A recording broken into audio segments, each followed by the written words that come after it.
De los dichos a los hechos, del titular a la entrevista, y aquí está nuestra invitada, la abogada de inmigración Isadora Velázquez. Es un placer decirle bienvenida. Un gusto compartir contigo esta noche. Impacto de esta decisión de la Corte Suprema, que en la práctica por ahora le da la razón al estado de Texas sobre el gobierno federal. Lo impactante es la poca consistencia que tenemos de la Corte Suprema en particular. La decisión originalmente desde la Corte Inferior que dice que la ley como está escrita no se puede llevar a cabo básicamente, y la pone en alto en lo que la Corte Suprema decide. La Corte Suprema aquí lo que hizo de manera interesante fue eliminar este alto en la ley por un tiempo corto, diciendo que en sí eran las Cortes Inferiores, la Corte de Apelación, en lo que decidía quien tenía el poder de poner un alto o no. Pero esto es interesante porque si recordamos, no hace mucho tiempo atrás, Arizona tuvo una ley similar, no tan drástica como la que tiene aquí Texas, y la Corte Suprema fue muy rápida en dicho momento en pararlo. Y aquí la Corte Suprema está haciendo lo contrario. Ese precedente es un poco contradictorio y es lo que ha creado tanta confusión.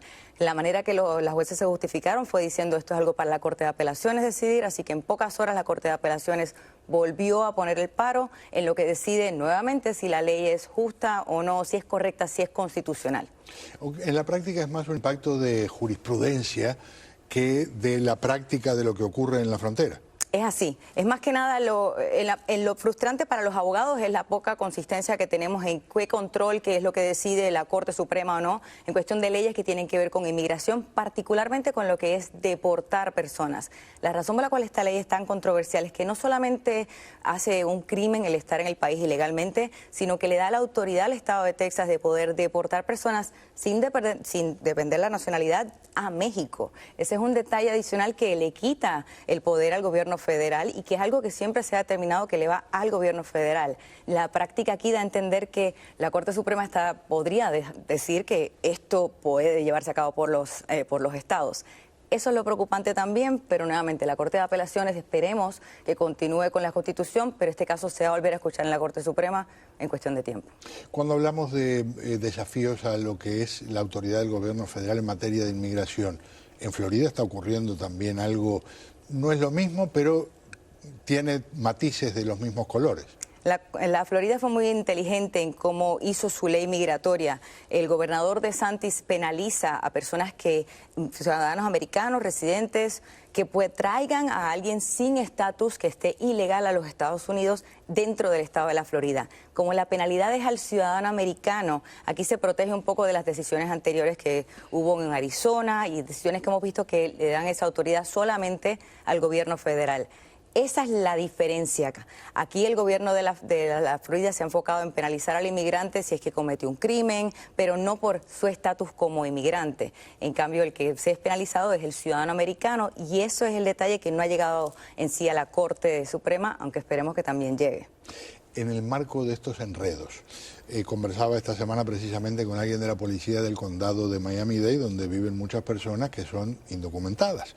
Y lo que nos dice es que la policía de Miami-Dade para nada le importa el estatus migratorio. Si una persona es víctima de un crimen, si tiene documentos, si no tiene documentos, no importa. No va a ser castigada, no va a ser interrogada por algo por el estilo. Pero en Texas el asunto es diferente.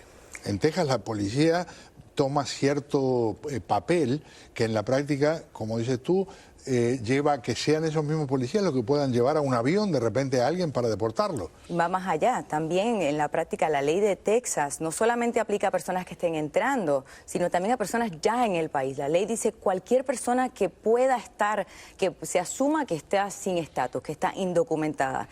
Es una calcomanía, podemos decir, lo que tuvo Arizona en su momento, que decía que podía el fiscal poder hacer un crimen en que alguien estuviera ilegal en el país, lo cual ya es un crimen por ley federal. Aquí el detalle de las deportaciones a personas que ya están aquí también va en contradicción de lo que es la ley federal que permite ciertos beneficios a personas que llevan cierto tiempo establecido, más de 2 años. Esas contradicciones son nuevamente preocupantes y también quitan un precedente. Se espera que la Corte de Apelaciones, por lo menos en Texas, en el Quinto Circuito, mantenga los precedentes anteriores, pero con una Corte Suprema que da decisiones como esta, no sabemos qué puede llegar a pasar. Ejemplos prácticos, ¿algún cliente tuyo está en una situación que por ejemplo, en este momento en Texas diga, ¿y ahora para qué lado agarro? Y te esté sonando el teléfono cada rato con esas angustias. Es muy importante para toda persona que venga a los Estados Unidos. Primero, obviamente, la inmigración legal es una opción, aún para personas que quieren buscar un asilo. Entiendo la preocupación y el tiempo de espera, pero el programa de CBP One todavía sigue funcionando y es una muy buena opción a personas que nuevamente buscan el asilo y quieren prevenir ese miedo de qué consecuencias puede tener estar ilegalmente en el país.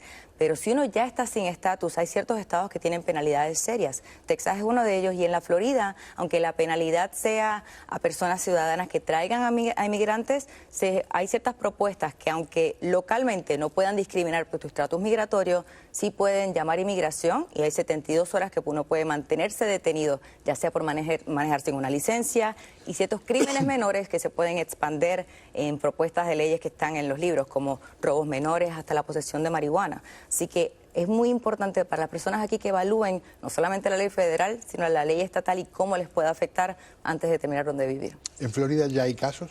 Solamente hay un caso que se ha llevado a cabo de alguien arrestado, ciudadano americano, por traer a alguien al estado de la Florida. Dicho caso todavía está pendiente y es muy probable que continúe así hasta que él se lleve a la Corte Suprema, porque asumimos que esta propuesta de ley en sí fue una manera de intimidar a que no entraran ilegalmente, pero no se ha implementado de la manera que se esperaba. Ahora están diciendo que llevarían haitianos rumbo a, creo que Martha's Vineyards en Massachusetts o algo por el estilo, transportados por cortesía del gobierno estatal de Florida. ¿Es legal eso? Lamentablemente, lo que hemos visto en los últimos años es que sí. No hemos visto que haya ninguna pelea directa en ninguna de las cortes de que pueda decir que esto es tráfico humano, como originalmente pensamos que se iba a argumentar. Es cruel debido a que la mayor cantidad de personas de nacionalidad haitiana está en el sur de la Florida. Llevarlos a Martha's Vineyard va a ser un gran cambio y estamos pagando justos por pecadores. Lamentablemente el camino que hemos visto recientemente en los últimos barcos de Haití ha sido algo peligroso. Es una medida extrema, pero que ha tenido éxito, así que es algo que se puede llevar a cabo y una manera de tratar de parar esta inmigración, la cual va a ser inevitable. La situación en Haití es tan precaria que las personas van a venir porque tienen esa necesidad. Muy brevemente, sé que hay muchos cubanos en Haití y hay gente que dice que, bueno, esta es una oportunidad para reclamar refugio en Estados Unidos. Pero bueno, primero tendrían que salir de Haití. Es así, y para la comunidad cubana en particular, este tipo de leyes y todos estos conflictos atrasa sus propios casos de inmigración en cuestión de si es una entrada legal, la manera que llegan, lo que es parol y el ajuste cubano, que es un caso particular para Cuba. Así que lo ideal sería que estos casos migratorios se puedan solucionar de una manera más sencilla para que podamos discutir lo que es la inmigración cubana y la entrada legal en la Corte Suprema, lo cual el paso que vamos no va a ser pronto. Isadora, muchas gracias. Siempre un placer. Un gran gusto. Isadora Velázquez, abogada de inmigración, llevándonos a todos los rinconcitos de lo que significan estos cambios que en algunos casos duran horas, pero que generan unas ondas como cuando uno tiene una piedra en el lago y al ratito está llegando una pequeña olita a la orilla y la piedra cayó muy, pero muy lejos. Vamos a un paréntesis. Al regresar, seguimos con la conversación con Gustavo Cervino, revelándonos detalles de lo que ocurrió en esos días y noches de horror cuando cayeron con un avión de la Fuerza Aérea Uruguaya en la cordillera de los Andes, a más de 4.500 metros de altura. Estaban en un glaciar que tiene 3.000 años de vida. Ellos, gracias a Dios, vivieron para contarlo. Te regreso.